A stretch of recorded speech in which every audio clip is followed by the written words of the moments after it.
Welcome to the channel. In this video, I will show you how to clear your browsing history in MI Browser on your phone.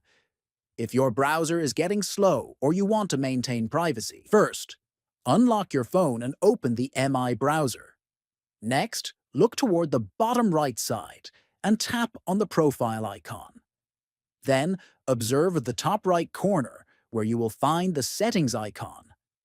Tap it to open the full list of options. After that, scroll down until you see the option called Clear Data. Tap on it to proceed. Next, select the History option from the list of data types available for clearing. Finally, confirm your action by clicking on OK.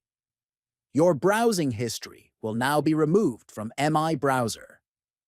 By following these steps, you can quickly clear your history and keep your browsing clean and private.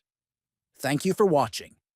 If this video helped you, please like, share, and subscribe to the channel for more helpful tutorials.